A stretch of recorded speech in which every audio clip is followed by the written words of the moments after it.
Czy już jesteśmy na antenie? Tak? Już jesteśmy, tak? Drodzy Państwo, już jesteśmy, no to fajnie. Kochani, witam Was bardzo gorąco, naprawdę gorąco, bo w Warszawie jest wielki upał, a podobno będzie jeszcze cieplej. Na czymś wyjątkowym, słuchajcie, po raz pierwszy w Polsce wspaniała, uśmiechnięta, otwarta, doskonale pisząca, z wielką wyobraźnią, kochająca konie, o czym też dzisiaj pewnie porozmawiamy. Po raz pierwszy w Polsce autorka powieści ze świata Star Stable Helena Dahlgren.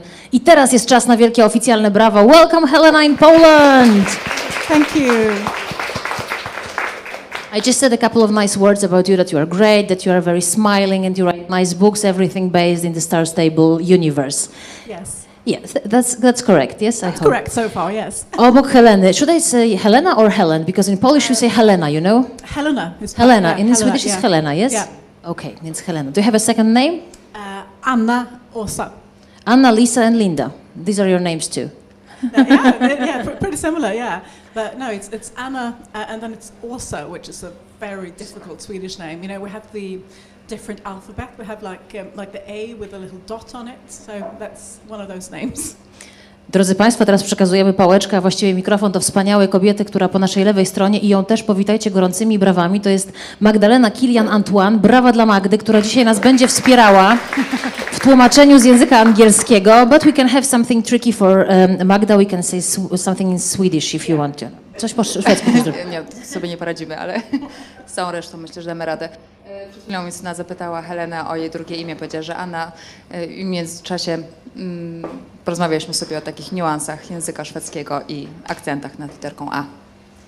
Drodzy Państwo, ja mam na imię Justyna, nazywam się Dżbik, Kluge, jestem dziennikarką, my name is Justyna, I'm a journalist, a dzisiaj jestem dla Was tutaj.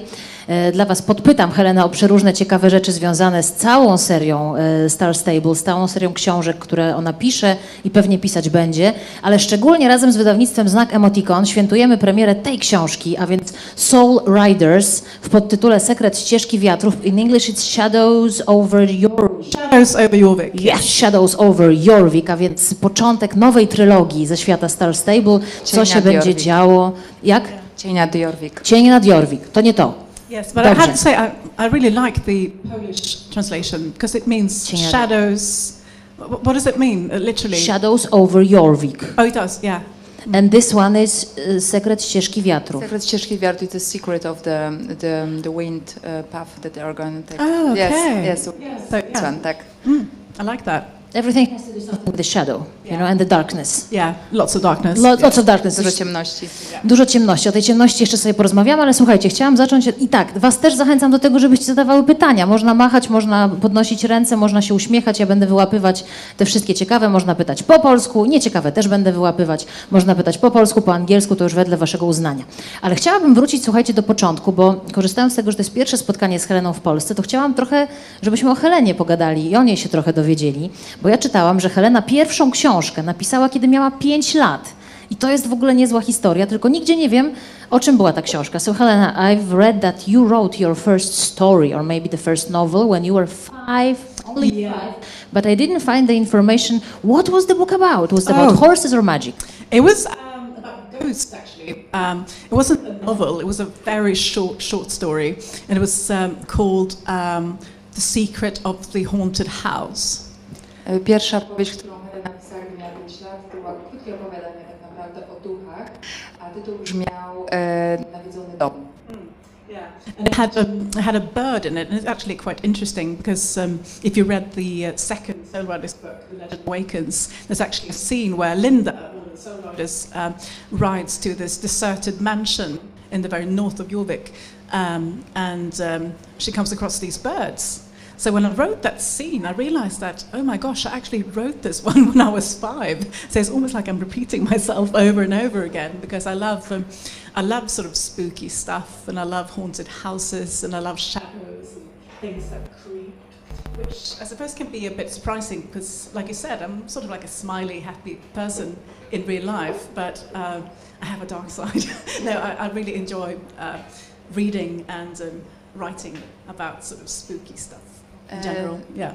Zawsze Helenę interesowały, mimo że nie wygląda, bo jest bardzo uśmiechniętą osobą, co przyznaję, zawsze interesowały ją różne opowieści o duchach, nawiedzonych domach i tak naprawdę, gdy pisała drugą część pierwszej trylogii, w naszym tłumaczeniu to jest nadchodzi ciemność. Tak naprawdę zorientowała się, że opisując jedną ze scen z Lindą, tak naprawdę wykorzystała to wspomnienie z tej powieści, którą pisała, kiedy miała opowiadania, które pisała, kiedy miała 5 lat. Miała wrażenie, że ta historia do niej wróciła, więc mimo, że jest niezwykle ciepłą, otwartą i uśmiechniętą osobą, to tak naprawdę ciągnie ją bardzo do tych takich ciemnych i mrocznych opowiadań, które wykorzystuje w serii Star Stable. Zapraszamy Państwa gorąco tutaj do zajmowania miejsc. Oczywiście kolejne osoby się pojawiają i słusznie. Powinnam powiedzieć, że mam nadzieję, że konie zaparkowane na zewnątrz, ale tutaj akurat konie mogą też wpadać do środka, bo to w końcu bardzo ważny element tej opowieści. Ale swoją drogą Helena powiedziała, że to może tak trochę dziwne, że ona jest taka uśmiechnięta, a pisze mroczne rzeczy. Nie wiem, czy się ze mną zgodzicie, ale w świecie literatury fantasy nie ma nic dziwnego. Tam wszystko jest możliwe. You said that maybe that's quite weird, bizarre that you are smiling, but you are writing about, you know, dark stuff. But I think that in the world of fantasy, nothing is weird and nothing is bizarre. Everything is possible. Everything is possible. You said it, and I think that's why I love writing fantasy books so much, because there's always that magic waiting just around the corner.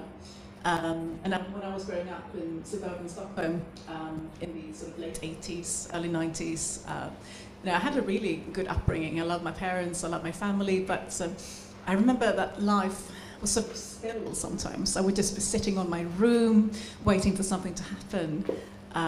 So I would find these fantasy novels and write about other young girls and boys who were always, it seemed, looking for something other than everyday life. Like, you know, it's very much a classic ingredients in all the big fantasy novels, like Harry Potter, for example, and Astrid Lindgren, who's one of my favorite Swedish writers.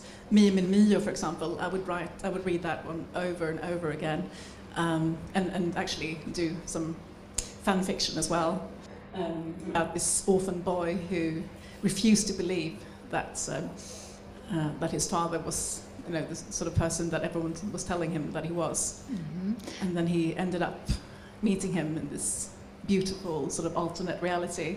So yeah, I do believe that everything is possible in fantasy and in the books as well. I think, I'm sorry, Helena, but I'm looking into Magda's eyes and she's asking, please make her stop for a second because I have to do the translation. Just for a second, for the translation.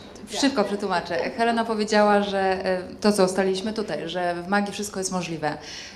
I Helena, która wychowywała się w latach 80. na przedmieściach Sztokholmu, bardzo dobrze wspomina tę atmosferę takiego oczekiwania na to, żeby coś się wydarzyło tak naprawdę za rogiem.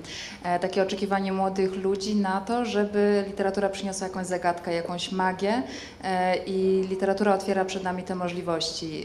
To zostało ustalone i to, gdy Helena dorastała i czytała swoje książki w młodości, dawało jej tę przyjemność i to samo chciała swoimi książkami oddać.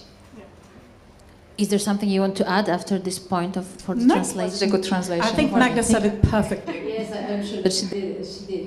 Ale wracając, słuchajcie, do świata fantazji, do tego, o czym powiedziała Helena, że kocha tworzenie historii właśnie w tym świecie, to zauważcie, one są niby wymyślone, one są niby gdzieś tam z tą magią, ale tam jest dużo prawdziwego życia, bo przecież cała seria o Star Stable i szczególnie ta nowa powieść, początek nowej serii Soul Riders, to jest opowieść o naszych lękach, o naszych relacjach, o tym, czego się boimy, czego byśmy sobie życzyli, o naszych przyjaciółkach przede wszystkim. So Helen, I think that what is great about the fantasy in general, about the fantasy genre, and I suppose that you like that too, is that it's magical, it's, you know, invented, it's fantasy, but it's based on real life. This is a story about friendship, about fears, about relationships, about what we want to have in life. So you are giving us an everyday life story, but in a magical world. Yes, exactly. And I think especially this one, which is the first book in a new trilogy, it takes place roughly a year after all the events that happened in the first trilogy. So basically, these girls have saved the world. And this is the first summer after everything that happened. So it's really a sort of like a coming of age story about what happens when we're not together, because the Soul Riders, they have become so close during the course of the first 3 books. But this book shows them in different places. Lisa is visiting her grandparents in Texas.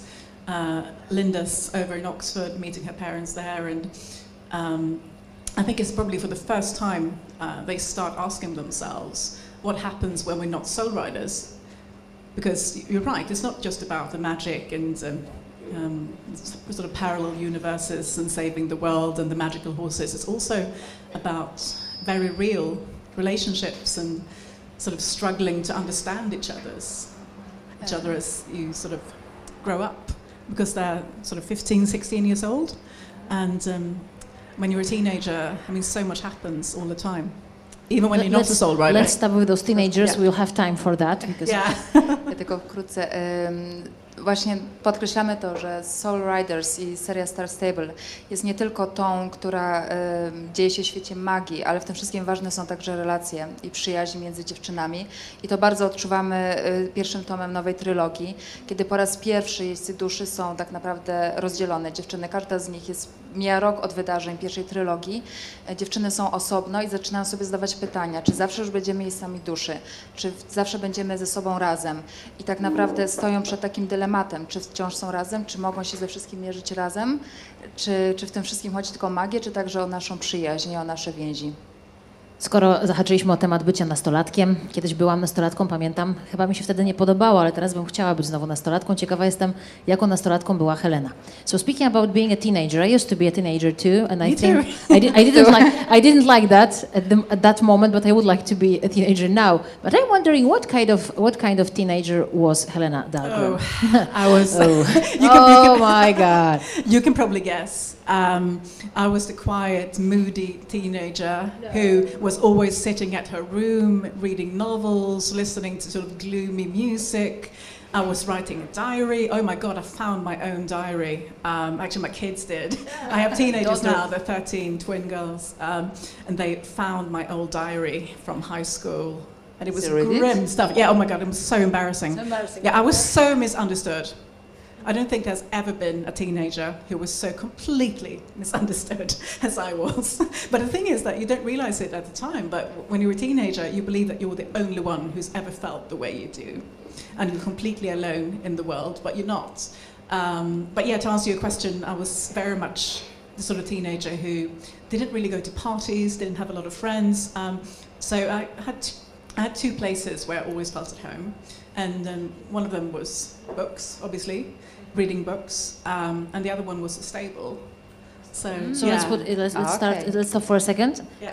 Helena, gdy była nastolatką, była cichą, spokojną, zamkniętą w sobie, słuchającą w swoim zaciszu muzyki, nie chodzącą na imprezy, nastolatką, pisała swój pamiętnik i wydawało się, że te emocje, które przeżywa w tym czasie są tylko i wyłącznie jej emocjami, których nikt nie rozumie.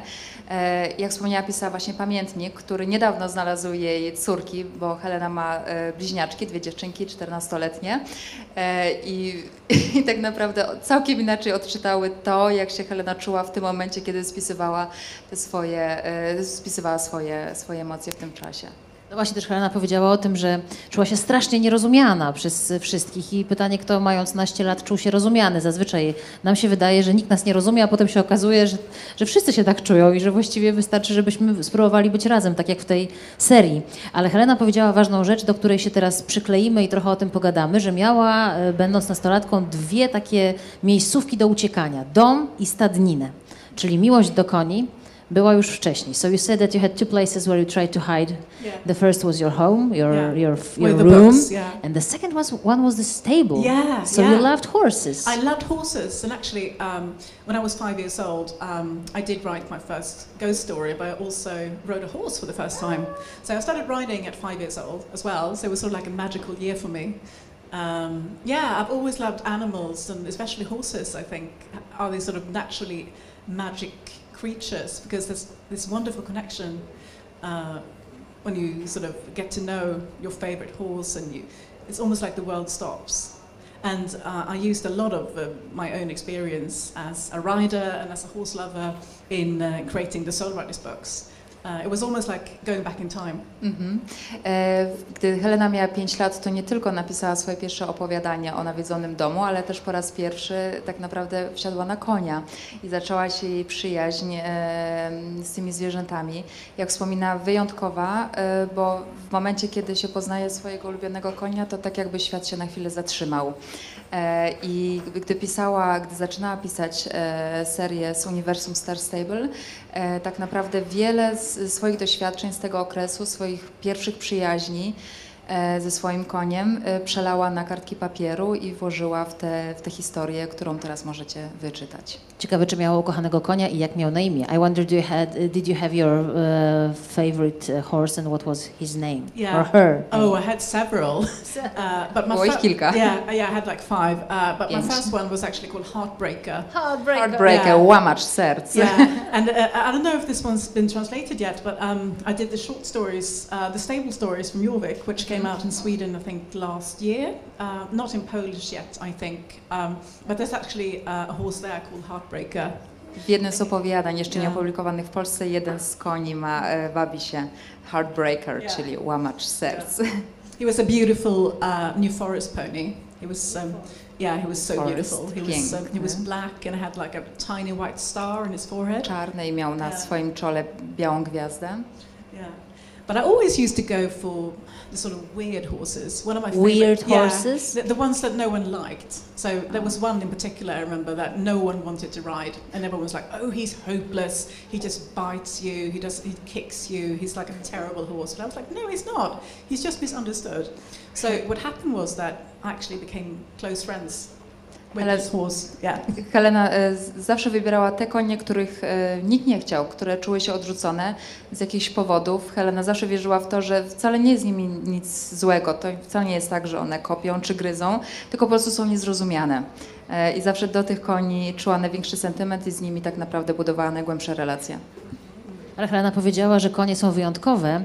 W jednym z wywiadów powiedziała, że konie sprawiają, że czujesz się spokojny albo spokojna. Ciekawa jestem, jakie jeszcze magiczne cechy są jej zdaniem w tych zwierzętach. Helen, you said that horses are unique, and in one of the interviews I've heard you saying that you think that horses make you feel calm. Yeah. What other superpowers do they have, horses? I think that horses have a way of making you figure out things about yourselves that you didn't know, because horses they're so big and powerful. So even though you're perhaps like a young, tiny girl who doesn't feel strong or particularly powerful, you know, when handling a big horse, yes, you are strong. Yeah. So I would say that horses sort of make you become superheroes without really knowing it.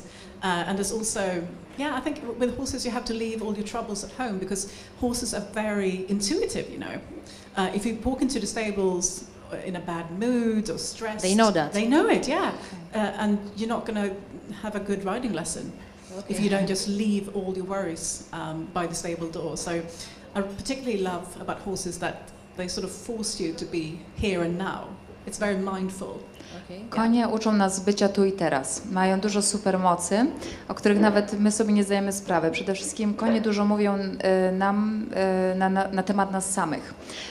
Pomagają nam też pewne rzeczy w sobie przełamać, bo jeżeli wydaje nam się, że jesteśmy małymi dziewczynami, słabymi, trochę niepewnymi siebie, a jesteśmy w stanie jednocześnie wsiąść na potężnego, silnego konia, bo takimi zwierzętami są, to przecież świadczy o nas, że jesteśmy silne i fajne dziewczyny. Więc to konie mają do siebie, że wzbudzają w nas takie emocje, jakich sobie same nawet nie byliśmy w stanie zdać sprawy. I teraz słuchajcie, pytanie do was. Kto jeździ konno? I just asked the girls about who is horse riding. Oh yeah, me too.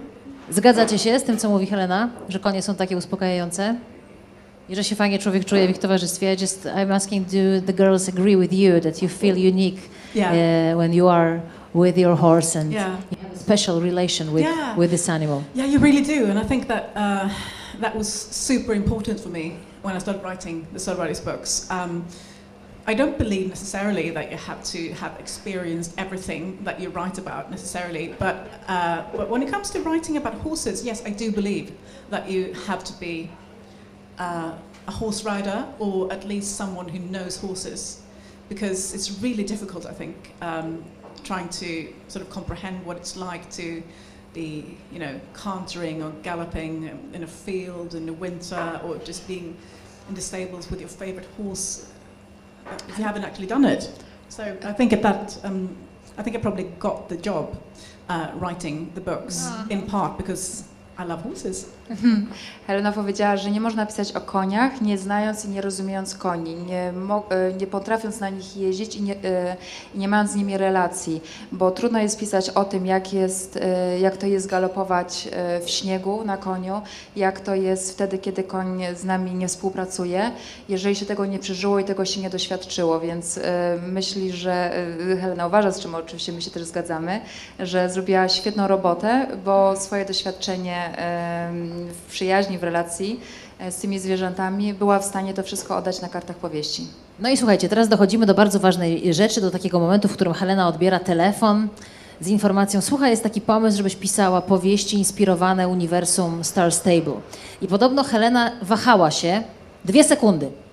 I po 2 sekundach podjęła decyzję, że będzie to robić. Jestem ciekawa, jak ona wspomina ten początek. So Helena, I know that I would like to go back to the moment when you got this phone from, you know, from the Star Stable universe, and they said, hello, we would like you to write the books about, were taken from our universe. And as far as I know, you hesitated for like 2 seconds. Yeah. I think and maybe like, okay, I'll one do that. 1 second, so let's change the version. Yeah. How do you recall that? Tylko sekundę się wahała. Yeah, I mean, it was literally a dream come true for me. You know, I grew up riding horses and reading books and writing books. So for me to be able to write these stories about horses and magic and friendship and this beautiful magical island, I mean, I just couldn't believe it. So, nie mogło być lepiej. Helena nie tylko, że kochała książki, jeździła na koniach i kochała konie, ale jednocześnie mogła połączyć te 2 pasje jeszcze na magicznej wyspie Jorvik i stworzyć świat, który tak naprawdę kochała najbardziej. Yeah, so I said yes very fast because I was afraid that someone else would get the job otherwise. Bała się, że ktoś inny to weźmie. That wouldn't be possible. I just wouldn't believe that. No dobrze. Nobody could it better than you. No ale słuchajcie, mamy pisarkę, która wchodzi do świata, który już jest. Ludzie go kochają, tysiące, a właściwie pewnie i dziesiątki tysięcy ludzi grają w tę grę. Jakim wyzwaniem dla pisarza, dla pisarki jest stworzenie świata literackiego, który jest inspirowany grą? But still, you are a writer, you did a lot of your own stuff, and you're invited to the world that already exists. Yeah. What kind of challenge was that for you? What was difficult, what was cool in creating the new story, but on the basis of the world that we already have and people are playing all around the world? Well, I was very humbled coming into the whole experience because I knew that Star Stable was a big deal, just the game part of it all. So obviously I was terrified of getting something wrong, but at the same time, I come from sort of like the fandom. I love fantasy, I love horror, and I've actually written some fan fiction myself when I was younger. For example, I wrote a novel that is heavily based on one of my favorite TV shows, Twin Peaks. And I once won a short story competition writing in the tradition of H.P. Lovecraft, who was a famous American horror writer. So the idea of taking a universe that already exists wasn't really new to me. So yes, I was scared, but it was also really exciting. And I did lots and lots of research. I played the game. I just basically studied Jorvik and Soul Riders for several months before I started writing the first book. Czyli na początku Helena przyznaje, że troszeczkę była przerażona faktem, że Star Stable jest tak popularną grą i musi się zmierzyć z tym światem, ale z drugiej też nie było to dla niej coś nowego, bo była już bardzo oczytana w świecie fantasy, w literaturze typu horroru, więc była jakby zaznajomiona z językiem i stylem tych powieści. Miała też okazję swego czasu napisać fanfic na temat swojego ulubionego serialu Twin Peaks, który wygrał nagrodę, więc z jednej strony było to wyzwanie, którego się bała, z drugiej jednak czuła się spokojna o to, że wie, że się odnajdzie w tym świecie i super sobie poradziła. Kilka miesięcy zbierania materiałów to jest przyjemna praca, słuchajcie, można grać w grę w ramach zbierania materiałów, trzeba dużo grać w Star Stable, ciekawe jak Helenie szło. So that's quite a nice job to do, you have to play the game, to, for the research. You were a good player, you had success? I'm actually a terrible player, I hate to say it, but I don't think I made it past level 4 or something. And nie przeszła poziomu 4, Helena. And whenever I meet fans, I will always ask them like, "Oh, what level are you on?" And they're like, 23. So yeah, A ja I też know się that czuję, że rubbish. ktoś jest na poziomie 23. Yeah, but I do write the books, so I'm probably better at writing the books than playing the game. Yeah. Chyba lepiej wychodzi jej pisanie książek niż granie. Słuchajcie, skoro przy tym jesteśmy, to ja mam takie wrażenie, że książki są mroczniejsze niż gra. Nie wiem, czy się ze mną zgodzicie, też nie jestem ciekawa, co mam na myśli mówiąc mroczniejsze. No właśnie, że w książkach można sobie pozwolić na malowanie takich pejzaży, może nieco bardziej, no też refleksyjnych, skłaniających do tego, żeby wejść w głowę bohatera. W grze to jest bardzo trudne, raczej wybieracie konia, kolor, sytuacje, w której się znajdujecie, a nie to, co ten człowiek myśli. I think that your books are a bit more dark than the game. Yeah. Or maybe not even a bit more, but far more darker. Was that your intention? And I think that's actually a beautiful situation to enlarge this world, to show the deeper perspective of what's in the head of someone who's playing. He can choose the horse, he can choose the color of the eyes, but here you can choose the whole personality. Yeah. I think that was one of the first things that my publisher told me when we had the first meeting after I did the first draft of the book, that we want you to really go in deep and sort of provide more colours, more life, and no more doubt fears too. More fears, exactly. Because it is a fantasy story, and the four soul riders realize that they have these strange sort of unknown powers, and that's a very scary thing to discover about yourself, especially when you're a teenager. So yeah, I mean, I think the darkness is. Just comes naturally to me.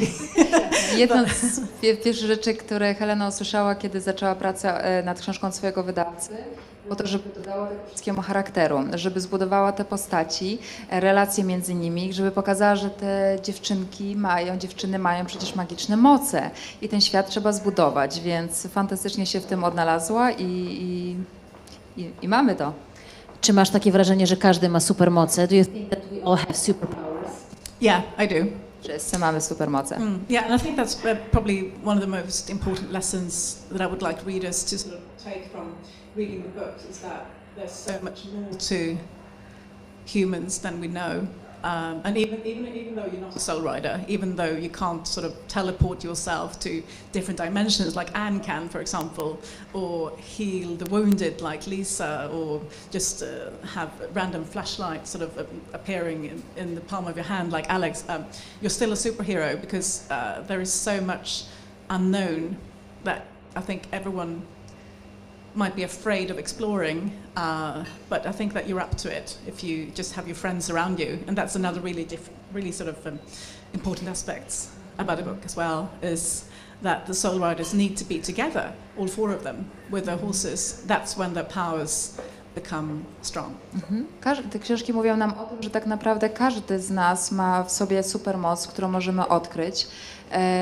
Że jeżeli mamy w swoim otoczeniu przyjaciół, przy których możemy wzrastać, tak naprawdę możemy odkryć prawdę o sobie, której nie wiedzieliśmy. Niekoniecznie musimy być jak Liza, która ma moc leczenia ran czy zranień, czy Ann, która może się teleportować do innego świata. Tak naprawdę każda z nas może odkryć w sobie coś, jeżeli wzrastamy w takim środowisku, wśród przyjaźni i ciepła innych dziewczyn, w którym będzie nam dobrze. No właśnie, to wszystko się, słuchajcie, składa, jeżeli jesteśmy w fajnej ekipie, mamy paczkę znajomych, bliskich ludzi i też fajnie, że wy tu jesteście w takim dużym gronie i też super, że jesteście z nami online. Ja podglądam pytania, bo się sypią pytania do naszej bohaterki, za chwilę będę je czytać, ale z tych pytań wnioskuję, że was bardzo interesują konkretne bohaterki, to do których bohaterek Lizie, oczywiście, no do Lizy. Helenie jest najbliżej, ale o tym za chwilę, bo chciałam się zatrzymać jeszcze przy tym wątku przyjacielskim.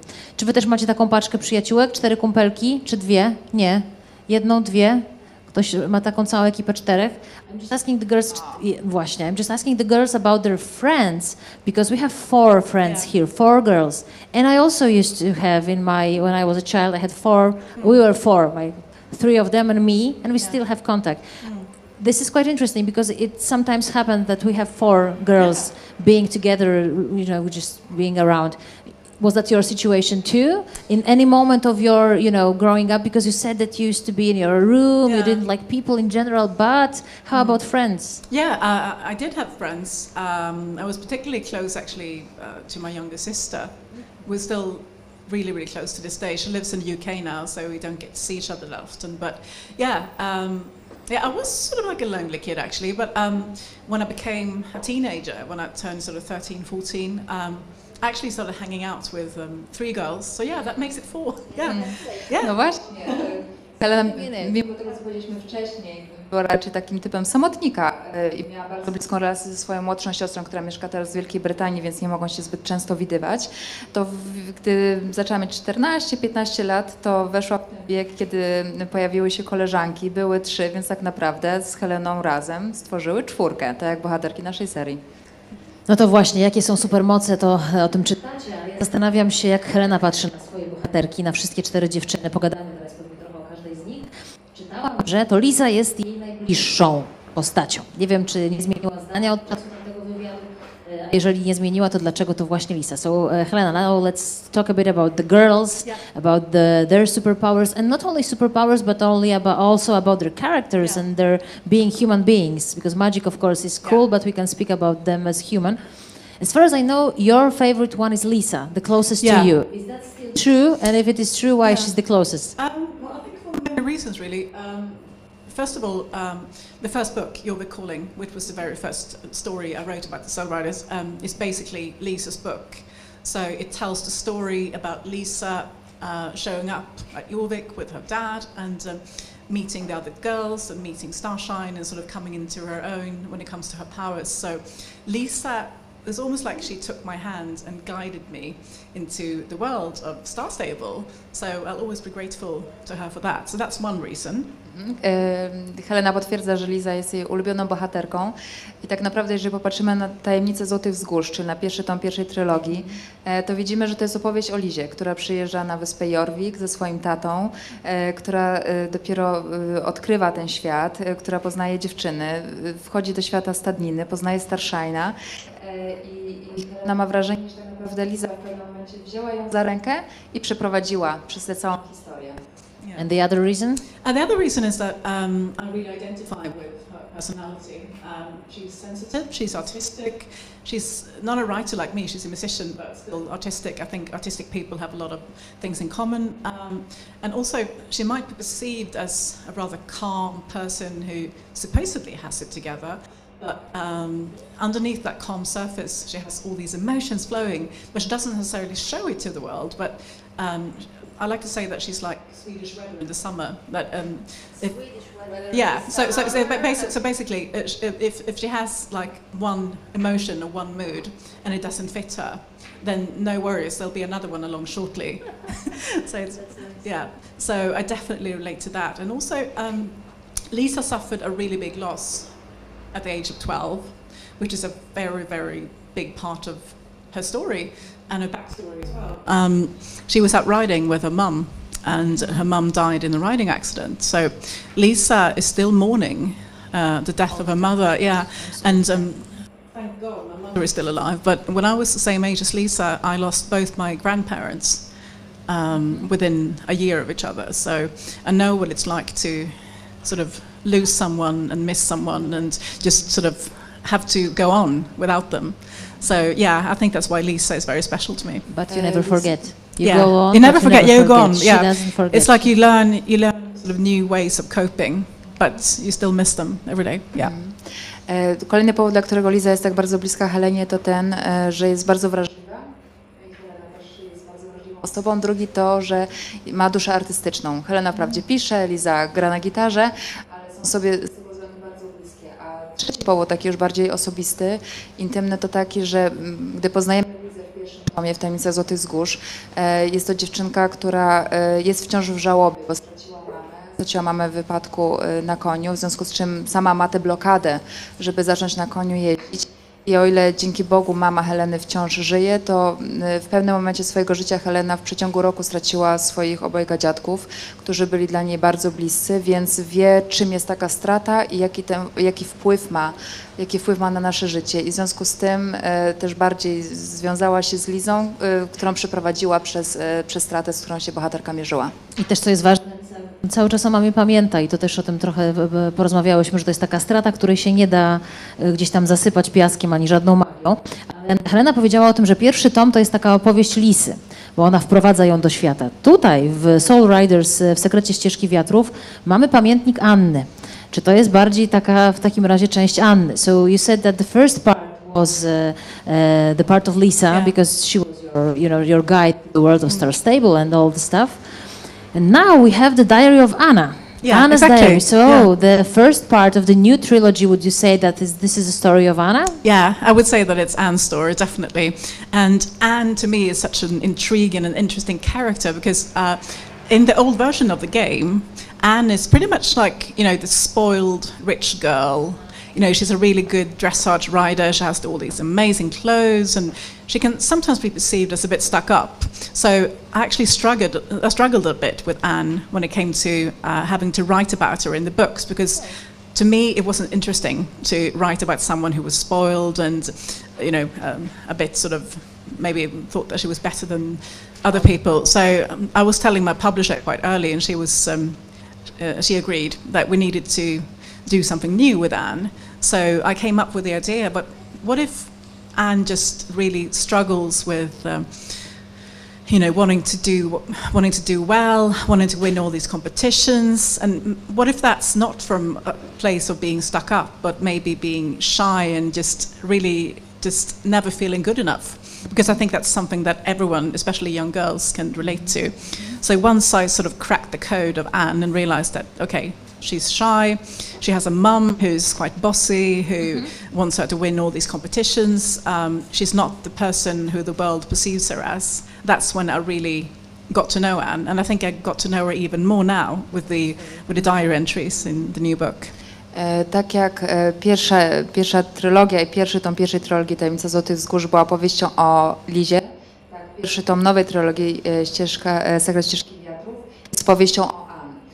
To było duże wyzwanie dla Helen, kiedy miała stworzyć tę postać, dlatego że w starej wersji gry Anne była tak naprawdę bardzo rozpieszczoną dziewczyną, która wszystko miała, świetne ciuchy, wszystko jej się udawało i tak nie do końca zaklikało między Heleną a Anne w tej pierwotnej wersji. Powiedziała o tym swoim wydawcy, że tak naprawdę chciałaby troszeczkę zrobić to inaczej, więc długo myśląc nad tym, jaką postać stworzyć, doszła do wniosku, a co gdyby tak naprawdę Anne wcale nie było dobrze w tym otoczeniu, w którym jest, w tej relacji, którą ma ze swoją mamą, która ją cały czas popycha, wymusza na niej kolejne sukcesy. Gdyby się okazało, że tak naprawdę ona jest nieśmiała, niepewna siebie, to wszystko, co odkrywamy tak naprawdę na temat tej postaci w jej pamiętniku i dlatego ta nowa wersja Anne, którą Helena zaproponowała. Ja jestem ciekawa oczywiście i myślę, że Helenie o tym opowiecie, kiedy będziecie podpisywać książki, która z bohaterek jest waszą ulubioną. Ja stawiam na Alex. I mam coś takiego, że Alex jest dla mnie taka najbardziej rock'n'rollowa i ciekawa jestem, jak z kolei ta postać była tworzona. Tam się dziewczyny uśmiechają, wy też rozumiem, że z Alex, dobra. To się dogadamy. So my favorite character is Alex. Oh, I like think she's the most rock and roll, and she's the most not obvious, character in the book. So tell us about your story with Alex and your struggling with Alex. Actually, no struggle whatsoever, apart from the fact that Alex is so much cooler than I'll ever be. Yeah, you said it, she's a rock star. I just absolutely adore Alex. In fact, I would love to have a t-shirt that just said, what would Alex do? Because I often ask myself that question. Przepraszam, ale czy któraś z was nie chciałaby mieć koszulki z napisem, co Alex by zrobiła? Albo keep calm and be Alex. Keep calm and be Alex. Do the Alex stuff, so the Alex style. But Alex is such an interesting character to write about because yes, she is rock and roll, she is loud, she is outspoken, she's very, very brave. She jumps the highest, she's always up for anything. She's never scared, or so it seems. Because the thing about Alex is that she comes from sort of like a broken family. She struggled a lot with her mum, especially growing up, and she comes from a poor family. Which Anne doesn't. Anne lives in one of the most beautiful houses in all of Jorvik, whereas Anne sometimes lives in stables because she's sort of reluctant to go home because she has all these siblings and is always loud and so I think the stables for Anne became almost like a safe place. For Anne or for Alex? No, sorry, for Alex. Yeah. Sorry. Yeah, sometimes. Gotcha. Gotcha. Yeah, so Alex, I think is really interesting to write about because there's so much more to her than what sort of meets the eye. That yes, she is super cool, she's super loud, but she's also quite vulnerable. And I think I've explored sort of the vulnerable side, especially in the short stories.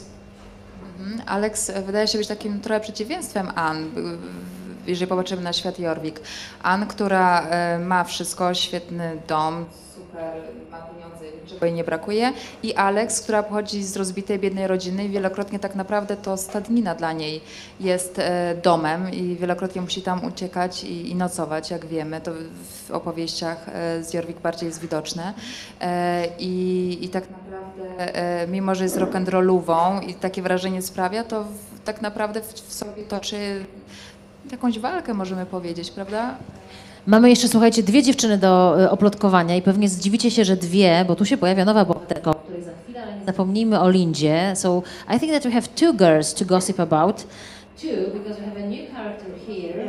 We will speak about her in a second because we speak about Linda. How about Linda? Yeah. Let's close this, four people friendship, four girls friendship. Who is she for you? Maybe she was inspired by any of your friends. Actually, Linda was at least partly inspired by myself because Linda is an avid reader, as so am I. She loves reading, she loves knowledge, she loves learning new things. She's also she loves jumping, which was my favorite thing to do. And galloping. Yeah, exactly. Galloping and jumping. Galloping and jumping. Like that. Yeah, exactly. And so does Linda. I think Linda comes partly from me. She can sometimes be a bit of a know-it-all, actually, in school. I think in the first book, Alex calls her Google because she always has an answer for everything. And at my old job, before I started writing books full-time, one of my office friends used to call me, I'm not sure what the English translation is, but when you're doing maths at school, and you have to correct all the different facet. No. Może kujon po prostu, nie?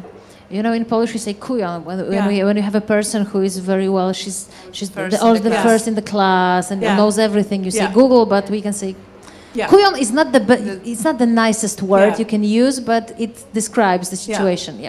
Okay, so that's Linda. Yeah, so that's Linda. Teraz zastanawiamy się, jaką postacią jest Linda i czy ktoś z otoczenia Heleny tak naprawdę zainspirował ją do stworzenia tej postaci. I dowiadujemy się, że tak naprawdę Helena inspirowała się sobą, kiedy tworzyła tę postać. Linda, która jest zawsze oczytana, która kocha literaturę, która lubi dociekać i sprawdzać wszystkie informacje. Taką osobą zawsze była i dalej jest Helena. W pierwszej trylogii dowiadujemy się o tym, że czasami dziewczyny mówią na Lindę, że jest Google, a Helena zanim zaczęła pisać, w swojej poprzedniej pracy też była uznawana za kujonicę tą dociekliwą, więc tak naprawdę dużo Heleny jest w samej Lindzie. A skoro mówimy o tym, co Helena robiła zanim zaczęła pisać powieści, czy właściwie, to studiowała literaturę, ale również podobno miała bardzo popularny program internetowy, czy blog internetowy na temat książek. Helena, I read that, of course, you studied literature, but as far as I know, in Sweden you had a very popular blog or a program about books. You were speaking about books. Yeah, exactly. It was me and four other girls. Again, four. Yeah, exactly. Again. Yeah, the magic number. Yeah. So we had a book blog, which was actually really big, 15 years ago or something like that.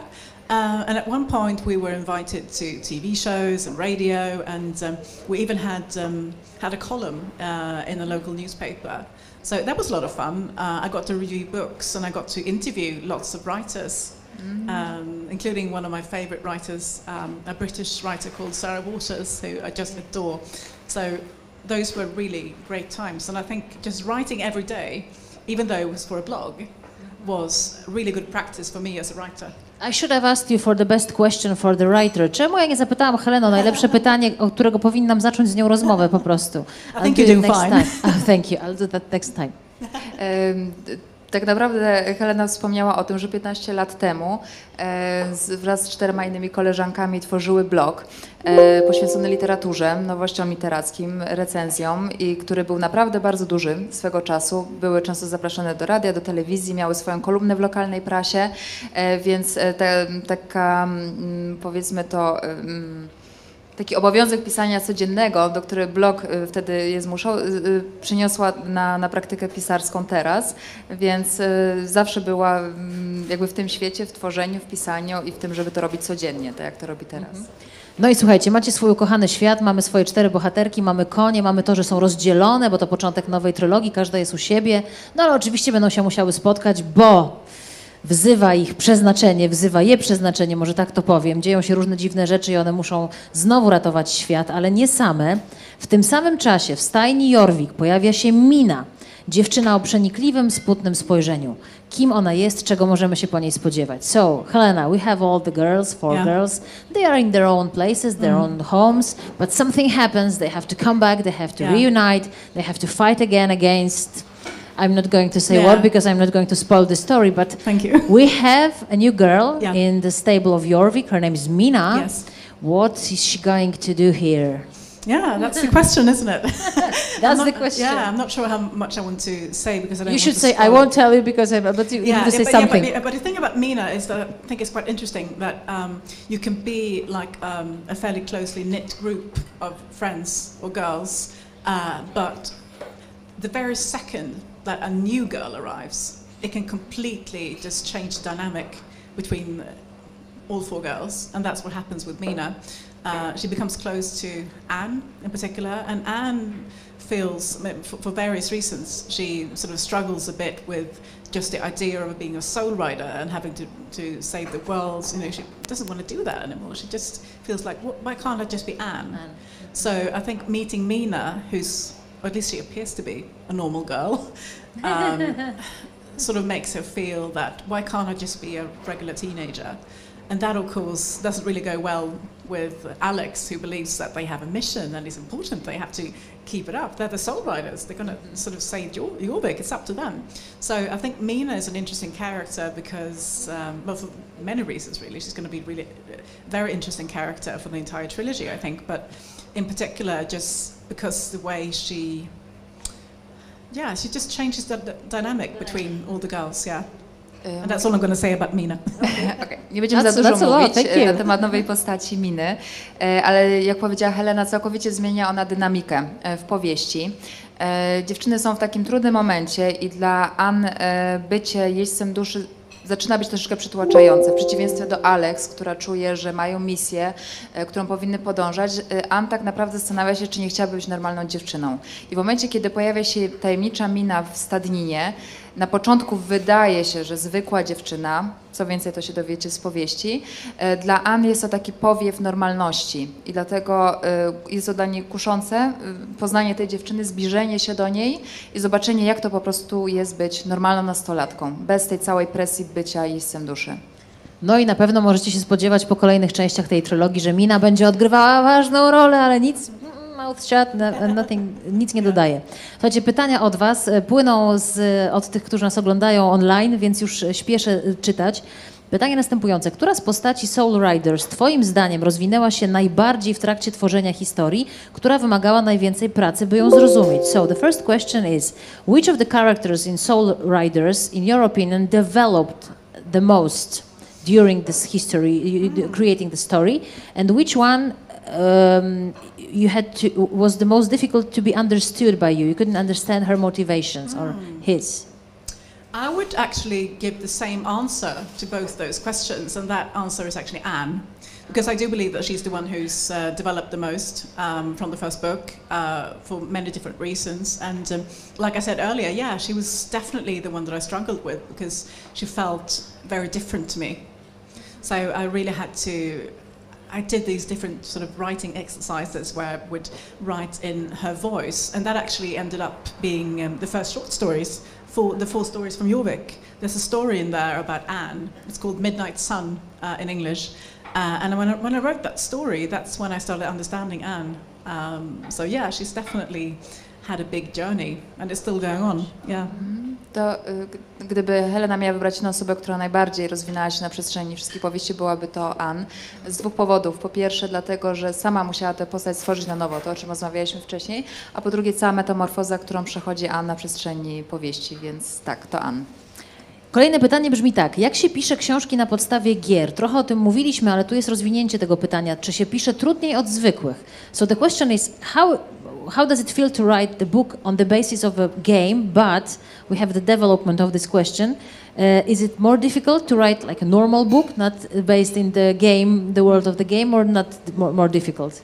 Well, I've written 8 books at this point. I've just started writing the 9th one. So at this point, it doesn't really feel difficult anymore. So I can't say that I'm struggling because the four girls feel almost like my daughters at this point, or maybe like various versions of myself as a teen.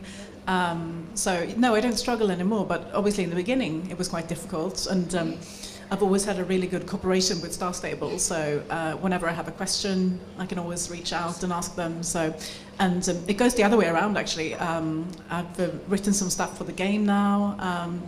I wrote a quest last year, I think it was, or maybe, and that quest actually ended up being a part of the plot for the next one, which is out in Polish in October, I think. So yeah, it's really cool with Star Stable that in the beginning I was very much like the avid pupil who wanted to get to know everything about Jorvik and Star Stable and the Soul Riders, and now the game directors actually ask me stuff. So for that reason, for example, Linda now has a cat in the game because I wrote about the cat in the books. So yeah, I love, yeah. So it's really become like this massive, beautiful universe, and I love it.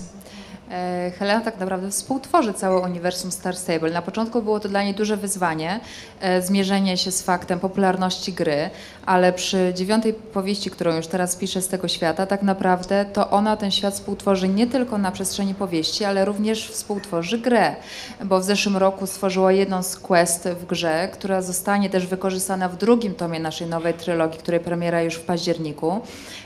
Więc i to, że Linda ma kapelusz, to też nie jest bez przyczyny, bo ten kapelusz ma w powieści, więc to, że w grze ma ten kapelusz, to tak naprawdę zawdzięczamy Helenie i postaci Lindy z kart powieści. Skoro mówimy o pisaniu książek, to jest kolejne pytanie, czy pisze Pani książki dla dorosłych, poza książkami dla nastolatków, Star Stable? So the next question is, do you write books for adults, apart from the Star Stable world? Yes, I do. Actually, just published a thriller in Sweden that came out in April. It's sort of like, if you think about the book, The Girl on a Train meets Misery by Stephen King. So it's a thriller, but it's also sort of creepy, and it's about literature and obsession, and it's about someone who loves her favorite writer a bit too much, and who ends up sort of exploring the various secrets of how she died. Łączymy światy literackie, Dziewczyna z pociągu, Stephen King, tutaj dokładnie, wszystko, fascynacja, tak. Pisanie. W kwietniu miała premierę powieść Heleny w Szwecji, powieść dla dorosłych, thriller, który łączy w sobie tematy takie jak obsesja, literatura, ten moment, kiedy lubimy kogoś za bardzo i odkrywamy tajemnice z przeszłości. Ale słuchajcie, z tego co wiem, to Helena po prostu regularnie pisała horrory, tam tu się thrillerem zasłania, a tu horrory, but I've read that you are writing horror books. Yeah. And thriller, that's like soft stuff, but you are a horror book writer. Yeah, but this one, it has a horror element to it. I've written horror short stories. That's actually how I started. I wrote horror short stories, and I've written some stuff that I suppose could be viewed as horror, but I'm more fond of, when it comes to the horror genre, you talk about terror and horror, and terror is before the monster shows up. It's, it's that creepy, scary, fleety atmosphere. It's the creaking floorboards, it's the weird noises that could be birds, but it could also be something else. But once the monster shows up and you see it, it goes, that's when it sort of becomes horror. So yeah, I like the sort of creepy and low-key stuff more than he can do horror, but he can look. Yeah, so exactly. I don't like the blood and the gore. Okay, not a slasher, no slasher. I love watching slasher movies though. Yeah, but not writing it. Such a nice lady, watching slasher movies. No. Yeah, last weekend I was actually watching the new Texas Chainsaw Massacre. I like that too, but after the meeting. Yeah. No, słuchajcie, dużo horroru, dużo slasherów, strasznych filmów, no ale wracamy do świata literatury. Tak naprawdę Helena mówiła nam, co w jej ocenie jest różnicą między thrillerem a horrorem. Thriller jest wtedy, kiedy jest napięcie, kiedy są emocje, kiedy jest strach, ale w momencie, kiedy się pojawiają już potwory i już je widzimy i wychodzą i nas straszą, to już wtedy zaczyna się horror. A Helena lubi tak naprawdę to, co jest pomiędzy. A ogląda bardzo straszne filmy, ale my siedzimy cały czas w książkach i jeszcze ostatnie pytanie od Państwa, którzy oglądają, bo to jest pytanie, jeszcze sobie podejrzę, żebym przeczytała je jak trzeba. Co Pani lubiła czytać w dzieciństwie? So the question is, what did you like to read when you were a girl? Oh, everything. Thank you very much. That was one of my favorite writers. I don't know if she's ever been translated to Polish, but she was a Swedish writer. She wrote for young adults. Astrid Lindgren, we know that. Yes, but this is another one. Yeah, this one's actually even better. Maria Gripe. She wrote a book called Agnes Cecilia, which I think is one of the best ghost stories that has ever been written. And as a coincidence, actually, one of my daughters is actually called Agnes Cecilia after that book. So I read all of Maria Gripe's stuff. I read Stephen King. I was probably like 8 or 9 when I read Cujo for the first time, which I wouldn't recommend, by the way. I still don't like dogs to this day. I'm a cat person. But yeah, I read pretty much everything. Helena, gdy była mała, czytała tak naprawdę wszystko. Wspomniała to jedną ze szwedzkich pisarek, którą najbardziej lubiła, Anna Cecylia, to była jej ulubiona powieść i też jedna z jej córek ma imię dzięki tej powieści. Ale czyta też Stephena Kinga w wieku już 8-9 lat, ale nie poleca. Ale tak, dorastała czytając naprawdę mnóstwo książek. Dobra, muszę jeszcze o to zapytać. Co wiedziałaś o Polsce, zanim do nas przyjechałaś? I just have to ask you about what did you know about Poland before you came to Poland? Well, I knew some of the most famous authors, like Wisława Szymborska, for example, who won the Nobel Prize. I knew that it was a very beautiful country with lots of beautiful nature and interesting buildings. But I've never actually been here, so it's really nice to enjoy. To go. Yeah, I just came in this morning and Magda's been showing me around, and yeah, I love it so far. We're going to go to the old part of Warsaw tomorrow morning, and I'm really looking forward to it. We're going to Poznan. Jutro na rano będziemy zwiedzać Starówkę, potem jedziemy do Poznania, ale tak, Helena wiedziała, że to jest piękny kraj, co potwierdziło się dzisiaj, z piękną architekturą, naturą, przyrodą, więc tak, bardzo się cieszę, że tutaj jest. Bo to jest Wisławą w Polsce Szymborską. I Wisławą Szymborską oczywiście. Dobra, Że Oldze Tokarczuk. Noblowski klimat się gdzieś tutaj unosi.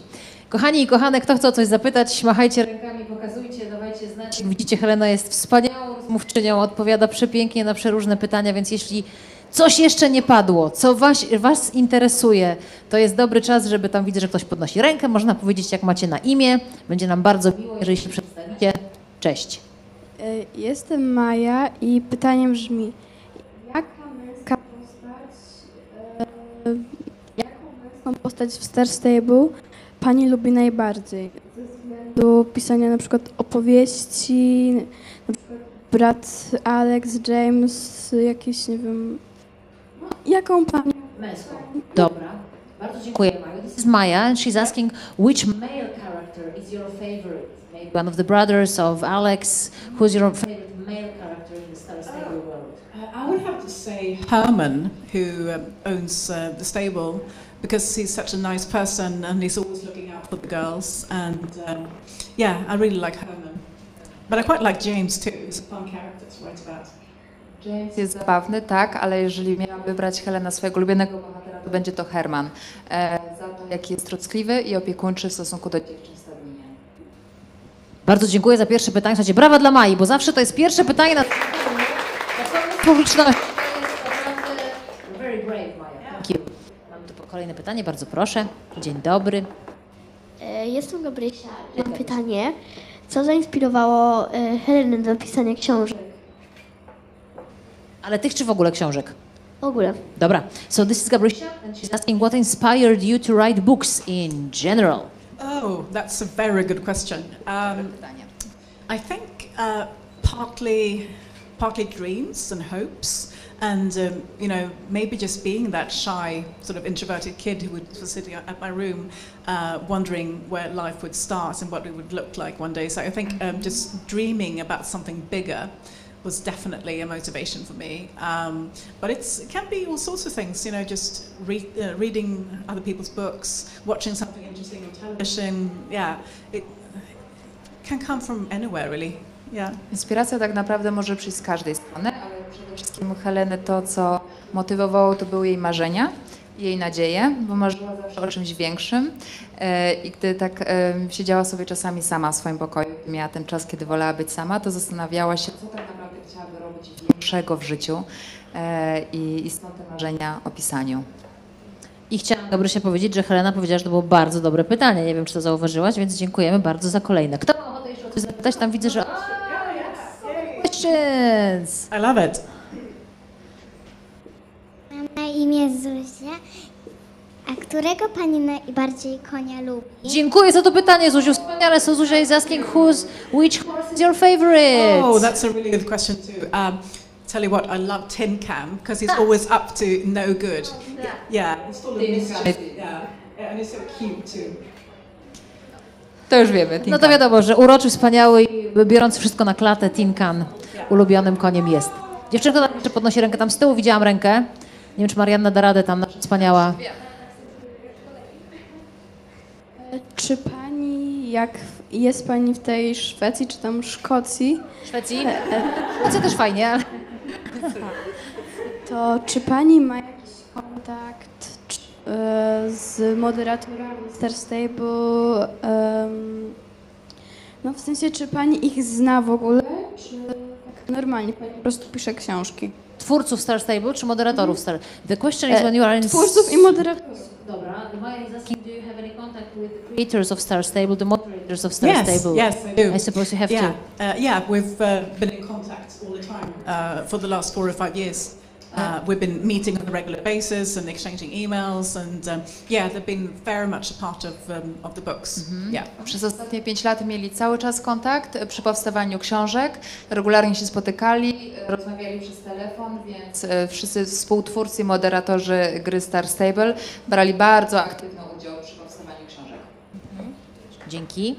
Mam na imię Pola, pytam brzmi, czy jakby pani nie pisała książek Star Stable, to miałaby pani podobną serię albo coś podobnego do Star Stable? Bardzo ciekawe, dzięki. Pola pyta o to, I'm just in English. Oh my God, I wanted to ask you in Polish. So Pola is asking, you know, you already know Polish. We speak Polish all the time. Yeah, Pola I is speak Polish asking, fluently. if you didn't write the Star Stable series and Soul Riders, would you create a similar series by yourself? Good question. Maybe Star Stable would sue me if I did that. I don't know. No, I would probably write about horses at one point, actually, because they've been such a massive influence on my life. So, yeah, I mean, maybe I would write something about sort of young girls and horses and magic, even though I didn't write the Star Stable books. Who knows? Because to me now, sitting here, it feels almost like it was meant to be that I actually got the question if I wanted to write these books, because it's pretty much everything I grew up with. It's the horses, it's longing for friendship and togetherness, it's the sort of longing for magic, it's the slight horror aspect as well. So yeah, probably we do that anyway, yeah. Gdyby to nie był świat Star Stable, to prawdopodobnie byłaby to podobna seria, bo Star Stable łączy to wszystko, co zawsze dla Heleny było bardzo ważne, z czym dorastała. Czyli nie tylko konie, magia, która zawsze ją interesowała i inspirowała, ale też przyjaźń, tęsknotę za tą przyjaźnią, koleżanki i te relacje, o których mowa w książkach Star Stable. Ale tego nie nagrywamy, żeby przypadkiem Star Stable Heleny nie pozwało. That was the beginning I'm saying about the suing. Dziewczyny, łapie 2 ostatnie pytania. No, chyba tak. Czy gdyby pani miała możliwość być jeźdźcem duszy, to... Muszę trochę głośniej prosić, bo nic nie słyszymy. Więcej energii. Czy gdyby pani miała możliwość być jeźdźcem duszy, to chciałaby pani nim być, czy raczej to nie dla pani? Nice. If you could be a soul rider, would you like to be one? Oh yes, I would. No doubt about it. Yeah, I would probably consider it for like 2 seconds. Okay, and which one? What kind of, Oh, I would probably be Alex. If I could be Alex, I would definitely be Alex. Yeah, just to find out what it's like to be her, because it seems so cool. Zdecydowanie chciałaby Helena być jeźdźcem duszy i gdyby miała wybierać, to byłaby Alex. Ostatnie pytanie, bardzo proszę. Tu mamy mikrofon jeszcze? No, tu. Gdzie uciekasz, Marianna? Bo tu że mam panią. Dobra. Jaka była ulubiona część książek Star Stable i dlaczego? Which part of the books of the series is your favorite? Oh. The latest. Actually, I have several favorites, but one of them is actually the second book, The Legend Awakens, because it takes place during autumn, and I think it's very atmospheric and it's quite creepy, and it has that sort of slow gothic element to it, but it's also very exciting. So much stuff happening all the time. They get to meet the witch Pie, which I love writing about, and they go up to Pine Hill Mansion, and I got to explore all these really sort of magical and wonderful, but also sort of scary places all around Jorvik. Because in The Magic Awakens, they're on autumn break, so they're riding around Jorvik, exploring all these different places. And yeah, I really enjoyed writing that one. But I have to say the ghost stories of Jorvik as well, especially Linda's story about the doll. I sort of creeped myself out writing that one actually, and it's partly based on this old porcelain doll that my great-grandmother gave to me, and I was terrified of it, and I just couldn't get past the idea that it was staring at me. Yeah, so yeah, probably those two, but I love all of them. This is a really good book too. I think it is. Thank you. Helena z wszystkimi się czuje związana, natomiast gdyby miała wybierać, to Przebudzenie legendy, czyli drugi tom pierwszej trylogii, ze względu na atmosferę, bo to jesień, więc jest tak troszeczkę tajemniczo i mroczno, ale też dlatego, że legenda się budzi i tak naprawdę dziewczyny coraz więcej się dowiadują na temat wyspy Jorvik i Helena musiała stworzyć ten świat na obrzeżach wyspy Jorvik, tam gdzie magia zaczęła się budzić, więc było to dla niej dużym wyzwaniem. Ale też drugą książką, z którą czuję się bardzo związana, to są opowieści o zmroku, czyli to małe ilustrowane wydanie. Zwłaszcza opowiadanie dotyczące Lindy i lalki, którą dostała od swojej ciotki, dlatego że ta lalka nie wzięła się bez przyczyny w tym opowiadaniu, ponieważ podobną lalkę miała babcia Heleny, gdy Helena była mała. O właśnie, tak, dokładnie tak. To jest ten tom. Taką lalkę miała babcia Heleny. Helena dobrze ją wspomina, że troszeczkę się jej bała spojrzenia tej lalki, więc przeniosła to na karty właśnie tego opowiadania w historii Lindy. Słuchajcie, ja mam takie poczucie niedosytu, więc chcę zapytać jeszcze o jedną rzecz, bo porozmawiałyśmy o ludziach, o męskich bohaterach, dziewczynach, o koniach, ale ja chcę się dowiedzieć jeszcze, jakie są ulubione, magiczne stworzenia Heleny. Niekoniecznie z serii Star Stable, chociaż również, czy to są trolle, czy to są skrzaty, czy to są jakieś potwory, a może druidzi. So I would like to learn, to get to know, what are your favorite magical creatures? Not necessarily from the Star Stable, but it may be the druids, trolls, dwarves, I don't know, monsters, because in the fantasy world you can have lots of them. Any fairies? Yeah. What are your favorite magical creatures? I've always liked the magical creatures who sort of dwell in the woods, because the forest to me is a magical place. I grew up close to the forest, and I love taking walks in the woods and just exploring the sort of the darker side of the woods. There's this creature in Swedish mythology who looks like a beautiful woman when you look at her like this.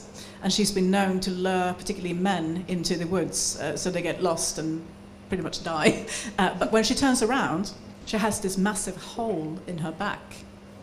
And she's called skogsrået in Swedish. I'm not sure if there's a, sort of like an English or even Polish equivalent, but she's like a beautiful troll or goblin who sort of lures people. Yeah, yeah.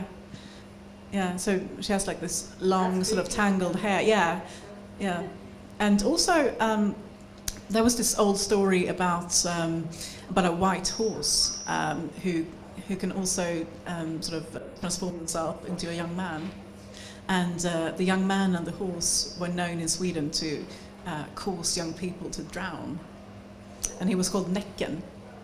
So yeah, I mean, Sweden is full of really sort of scary mythology, really. Ja tylko powiem, że ja tak zapytałam naiwnie, czy jakieś skrzaty, czy trolle, a Helena wymieniła takie potwory. I just asked about maybe some fairies or some dwarfs. There is a creature who's, oh my god, that's quite interesting. It's a creature with a hole in the back. Więc gdyby Helena miała wybierać jakieś stworzenia baśniowe, które najbardziej ją gdzieś interesują, to są te, które mieszkają w lesie, bo las zawsze wydawał się Helenie bardzo magiczny i tajemniczy. Sama się wychowywała przy lesie, więc ten las zawsze był dla niej kuszący, ale przywołała też dwa potwory, stworzenia z mitologii szwedzkiej. Jeden tajemnicza kobieta, która kusi, wydaje się piękna z przodu i kusi, żeby pójść za nią do lasu, a tak naprawdę ma dziurę w plecach i wielu, którzy za nią podążali do lasu, z niego już nie wrócili. I też biały koń, który potrafi się zmienić w chłopca małego, a podążając za nim można utonąć w rzece. Generalnie klimaty leśne. Mroczne. If you want to go to have a meeting in the forest, you can go with Helena. Yeah. She will help you in every forest situation. Yes. Na koniec ważne pytanie, czy trylogia już jest napisana, bo spotykamy się, żeby świętować początek nowej trylogii. Czego się możemy po niej spodziewać? So in the end of this part, of course, because now you have your time with your readers here in Poland, have you already written the whole new trilogy?